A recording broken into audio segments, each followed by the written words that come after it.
আসসালামু আলাইকুম, আশা করি সবাই ভালো আছেন। স্বাগত জানাচ্ছি আমার ইউটিউব চ্যানেল নেক্সট লেভেল গ্রাফিক্সে।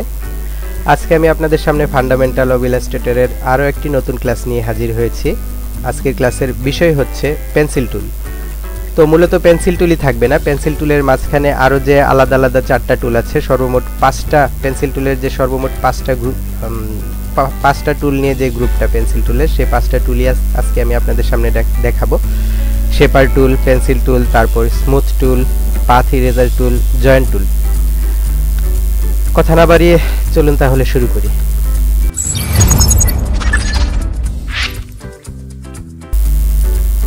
এই হচ্ছে আমাদের পেন্সিল টুল। মূলত এটা পেন্সিল টুল না, এটা হচ্ছে শেপার টুল। আমরা যখন এখানে ক্লিক করে ধরে রাখবো, তখন আমাদের যে এই গ্রুপে আর যে টুলগুলো আছে সেগুলি যখন বের হবে, তখন আমাদের দ্বিতীয় টুলটাই হবে পেন্সিল টুল। প্রাথমিকভাবে 2017-2021 এগুলিতে ইলাস্ট্রেটরে পেন্সিল টুলটাই প্রথমে থাকে, বাট 21-এর পরের যে ভার্সনগুলো আছে সেগুলিতে আমি দেখেছি যে শেপার টুলটাই আগে থাকে। তো তাহলে চলুন শেপার টুলটা নিয়েই আগে ক্লাস শুরু করি। তো শেপার টুল হচ্ছে মূলত আমাদের যে কোনো শেপ খুব সহজে আর্ট করার জন্য আমাদের এই শেপার টুলটা, অর্থাৎ আমরা এখান থেকে যে শেপগুলো আর্ট করি, রেক্ট্যাঙ্গেল টুল, তারপরে জিলিপস টুল, পলিগন টুল, এই ধরনের যে শেপগুলো আমরা আর্ট করি এখান থেকে, এই শেপার টুল দিয়ে এগুলো খুব ইজিলি আর্ট করা যায়। ধরেন আমি একটা ট্রায়াঙ্গেল চাচ্ছি, জাস্ট ক্লিক করে একটা ট্রায়াঙ্গেলের শেপ আর্ট করলেই আমার শেপার টুল অটোমেটিক একটা ট্রায়াঙ্গেল আর্ট করে দিবে। ধরেন আমি একটা ইলিপস টুল চাচ্ছি, একটা রাউন্ড চাচ্ছি, আমি এভাবে একটা রাউন্ড দিলেই চমৎকারভাবে আমার শেপার টুল একটা রাউন্ড আর্ট করে দেবে। ধরেন আমি একটা রেক্ট্যাঙ্গেল চাচ্ছি, আমি একটা জাস্ট রেক্ট্যাঙ্গেলের একটা কোনোভাবে বোঝাতে পারলেই চলে আমার কম্পিউটারকে যে আমি একটা রেক্ট্যাঙ্গেল আর্ট করছি, সে খুব সুন্দরভাবে আপনাকে শেপার টুলটা একটা রেক্ট্যাঙ্গেল আর্ট করে দিবে। ধরেন আমি এই ধরনের একটা রেক্ট্যাঙ্গেল চাচ্ছি, দেখেন রেক্ট্যাঙ্গেল হয়ে গেল। তো আমি এখানে এই ধরনের একটা রাউন্ড চাচ্ছি, দেখেন রাউন্ড হয়ে গেল। তো ধরেন আমি এখানে এই ধরনের একটা ট্রায়াঙ্গেল চাচ্ছি, দেখেন ট্রায়াঙ্গেল হয়ে গেল। তারপর কিন্তু আমি এইখানে মাঝখানে আমার যে মাঝখানের অংশগুলো আছে, আমি ইচ্ছা করলে এটা জয়েনও করতে পারবো। আমি ক্লিক করে এগুলোকে জয়েনও করতে পারবো, কেটেও ফেলতে পারবো। ক্লিক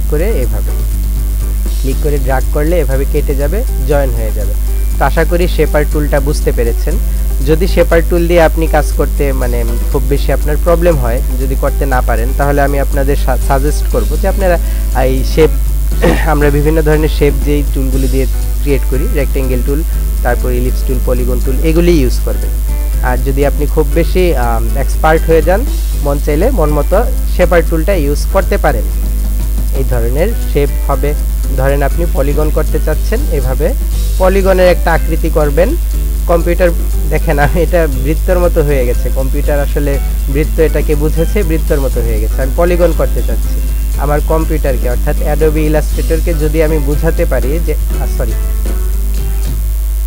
অ্যাডোবি ইলাস্ট্রেটরকে বুঝাতে পারি যে আমি একটা পলিগন চাচ্ছি, তাহলে সে পলিগন করে দিবে। আশা করি এবার বুঝেছি, তাও না, একটা পলিগন, এরপর এই বারবার বৃত্ত হয়ে যাচ্ছে।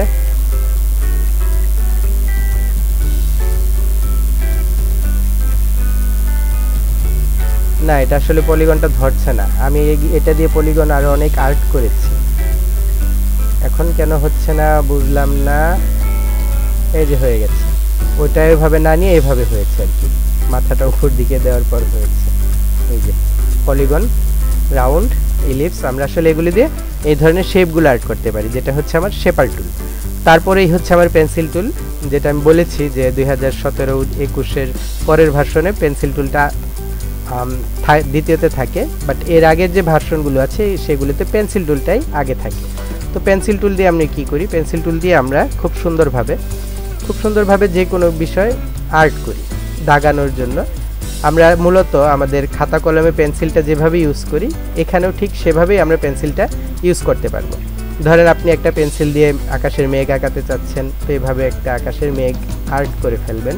গাছের পাতা আর্ট করতে চাচ্ছেন, গাছের পাতা আর্ট করে ফেলবেন, যেটা আপনি আর্ট করতে পারেন। তো মূলত এই পেন্সিল টুলটা কিন্তু মাউস দিয়ে ব্যবহার করা খুব কঠিনই হয়ে যায়, যারা আসলে মাউসটা ঠিক মতো নাড়াচাড়া করতে পারেন না। আর এক্ষেত্রে আমাদের যে গ্রাফিক ট্যাব আছে সেটা দিয়ে পেন্সিল টুল দিয়ে খুব ভালোভাবে ডিজাইন করা যায়, যে কোনো জিনিস আর্ট করে ফেলা যায় পেন্সিল টুল দিয়ে। তো আমরা যখন মানে আরও ভালো আরও উপরের লেভেলের কাজ করব, তখন দেখতে পারবেন যে পেন্সিল টুল দিয়ে আমরা কত সুন্দর সুন্দর ডিজাইন করি। বিভিন্ন ধরনের হ্যান্ড ড্রোন যে আর্টগুলো আছে, আপনারা যদি গুগল করেন যে হ্যান্ড ড্রোন আর্ট, তো সেই ক্ষেত্রে দেখবেন যে এইখানে ওই সব ডিজাইনে পেন্সিল টুলটাই সবচাইতে বেশি ব্যবহার হয়। তো আমরা যদি এই যে পেন্সিল টুল দিয়ে আমি একটা দাগ দিলাম, দাগটা এই যে কীরকম আঁকা বাঁকা হলো, তা আমি যদি চাই ব্রাশ টুল, গত ক্লাসে আমি যে ব্রাশ টুল নিয়েছিলাম, ব্রাশ টুলের মতোই এখানে ডাবল ক্লিক করলে এটার স্মুথনেসটা বাড়বে। আমি যদি এখানে স্মুথনেসটা বাড়িয়ে দেই, বাড়িয়ে যদি ওকে করি, তারপর যখন আমি একটা দাগ দিব, দেখেন এটা অনেকটা স্মুথ হবে দাগটা। আর যদি আমি এখানে স্মুথনেসটা কমিয়ে দেই, তাহলে আমার স্মুথনেসটা কম হবে, কম হবে এইভাবে। তো এর মাঝখানে আর যে সেটিংগুলো আছে, আমরা এগুলো পরবর্তীতে আরও যখন উপরের লেভেলে যাব, তখন আমরা এগুলো নিয়ে বিস্তারিত আলোচনা করব। প্রত্যেকটা টুল কিন্তু আমরা আবার নতুন করে করব, তখন এগুলির ভিতরে যে আপনার গুরুত্বপূর্ণ সেটিংগুলো আছে সেগুলো নিয়ে আমি আলোচনা করব। তো পেন্সিল টুলের প্রাথমিক কাজটা এটাই। হ্যান্ড ড্রোন যে জিনিসগুলো আমরা সেভাবে এই কাজগুলো করি। পেন্সিল টুল দিয়ে টি শার্ট ডিজাইনটা আমি খুব ভালো করি, আশা করি আপনারা সামনে শিখতে পারবেন। টি শার্টে যে ধরনের মানুষের একটা কেমন স্কেচের মতো মানুষ থাকে, তারপর কুকুর বিড়াল, এগুলো আঁকানোর জন্য আর কি পেন্সিল টুলটা আমি খুব বেশি ইউজ করি। তো তারপর এই টুলের গ্রুপে তারপরের যে টুলটা আছে সেটা হচ্ছে স্মুথ টুল। স্মুথ টুল দিয়ে কিন্তু আপনি এইভাবে কোনো কাজ করতে পারবেন না, এটা আসলে এইভাবে কোনো কাজ করতে পারবেন না। স্মুথ টুল দিয়ে আমরা কি করি, ধরেন আমি এখানে একটা জিনিস যে কোনো জাস্ট একটা করলাম, একটা দাগ দিলাম, এখন আমি চাচ্ছি যে আমার এই যে কোণাটা স্মুথ হোক। এখানে কিন্তু কোণাটা দেখেন কেমন কর্নার হয়ে গেছে, এটা স্মুথ না। হ্যাঁ, তা আমি এখানে পেন্সিল টুল এই স্মুথ টুলটা ক্লিক করব, ক্লিক করার পর জাস্ট এখানে একটা ড্র্যাগ করব, দেখেন কোণাটা আমার স্মুথ হয়ে গেছে। তো যে কোনো কাজ আমি স্মুথলি করতে চাইলে ক্লিক করে ড্র্যাগ করব, স্মুথ হয়ে যাবে। স্মুথ টুলের কাজটা হচ্ছে এই, যখন আপনার কোনো ডিজাইন করবেন, ডিজাইনের মাঝখানে যে কোনো একটা ডিজাইনের মধ্যে যদি কোণা টোনা যদি ঠিক না হয়, তাহলে স্মুথ টুল দিয়ে একটা টান দিবেন, সুন্দরভাবে স্মুথ হয়ে যাবে। যে কোনো এটা যে কোনো ডিজাইনেই হোক, জাস্ট সিলেক্ট করে নেবেন।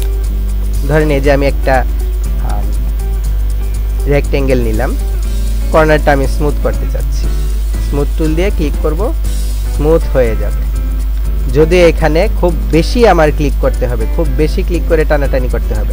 এটা আসলে আমরা যখন এই যে দেখেন কোণাটা কর্নার আর নেই, এখন এটা স্মুথ হয়ে গেছে।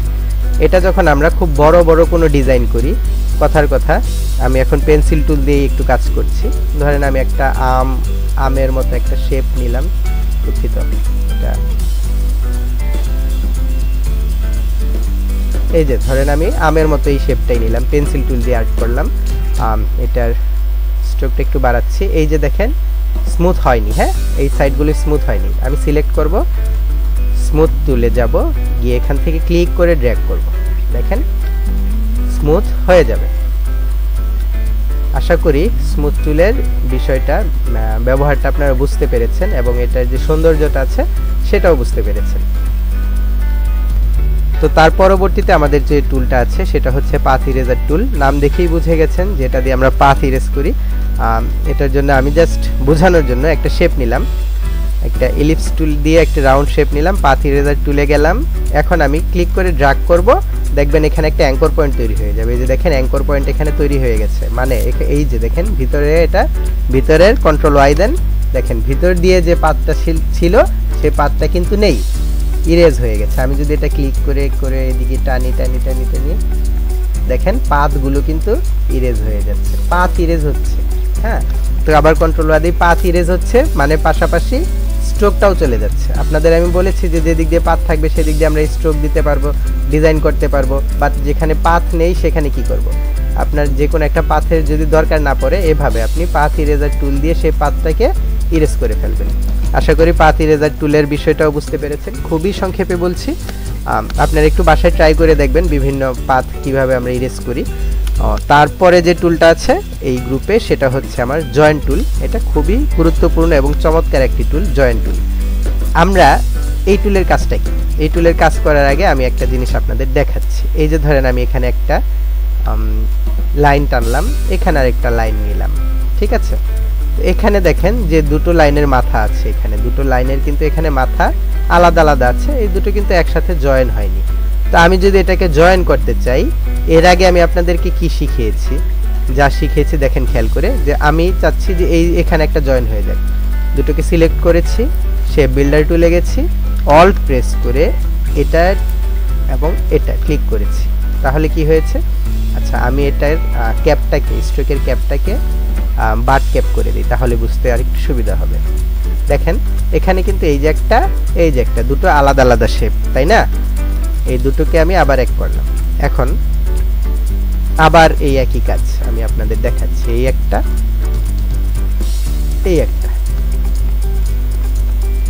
এটারই একটা কপি নিলাম।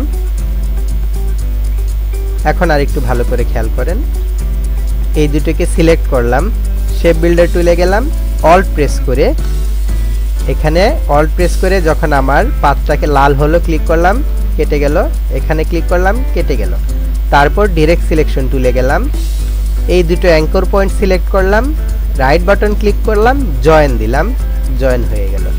এই ছিল আমাদের পাথগুলো কাটার এবং পাথগুলো জয়েন করার যে প্রক্রিয়াটা সেটা। কিন্তু এখন আমরা কি শিখব? এখন আমরা পাথ জয়েন টুল আছে, যেটা জয়েন টুল আমাদের পেন্সিলের মাঝে জয়েন টুল, এটার কাজটা দেখব। জয়েন টুল সিলেক্ট করলাম, ক্লিক করে এতটুকু ড্র্যাগ করলাম, দেখেন আমার লাইনগুলোর বাড়তি অংশটাও কেটে গেল এবং এই দুটো অটোমেটিক জয়েনও হয়ে গেছে। তাহলে জয়েন টুলটা আসলে মারাত্মক একটা লেভেলের একটা সুন্দর টুল না? আপনারা যখন ভালো ভালো কাজ করবেন, ভবিষ্যতে যখন ভালো ভালো কাজ করবেন, তখন দেখবেন যে আসলে এটা কি চমৎকার একটা টুল। দেখেন আমি জাস্ট একটা ছাতা আর্ট করছি, আমব্রেলা আমব্রেলা আর্ট করার জন্য এটার বাড়তি অংশটুকু এই যে এতটুকু আমি কেটে দিলাম। তারপর এটাকে এই শেপটার একটা কপি নিলাম, একটু ছোট করলাম, এই কন্ট্রোল ডি দিয়ে আর একটা কপি নিলাম। ওকে, এতটুকুই থাক, কোনো সমস্যা নেই। এখন আমি বাড়তি অংশগুলো কাটবো এবং জয়েন করব। তো আমরা আগের নিয়মে যা করেছি এখন কিন্তু আমাদের আর তা করতে হবে না। আমরা সিলেক্ট করব, এই যে জয়েন টুলে যাব, ক্লিক করব, দেখেন কাটবে আর জয়েন হবে।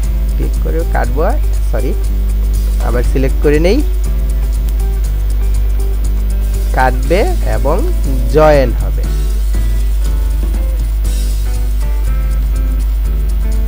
ঠিক এইভাবেই আমরা আস্তে আস্তে যত সামনের দিকে যাব, আমাদের কাজগুলো ঠিক তত আস্তে আস্তে কমে আসবে এবং ডিজাইনের মানগুলোও আরও আস্তে আস্তে সুন্দর হবে।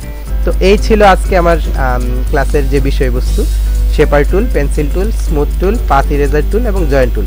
এবং প্রত্যেকটা টুলই কিন্তু আমি বিভিন্ন ডিজাইনে বিভিন্ন সময় যখন ব্যবহার করব, আপনাদের পরবর্তী ক্লাসে দেখবেন আপনারা বিষয়গুলো সম্পর্কে আপনাদের আরও গভীর একটা ধারণা হবে। তো আজকের মতো বেসিক এ পর্যন্তই। আগামী ক্লাস দেখার আমন্ত্রণ জানিয়ে আজকের মতো শেষ করছি। আরেকটা কথা, অবশ্যই ভিডিও পছন্দ হলে লাইক দিবেন, যদি পছন্দ না হয় দয়া করে ডিসলাইক দিবেন, কিন্তু একটা কোনো রিঅ্যাক্ট করবেন। আজকের মতো এ পর্যন্তই।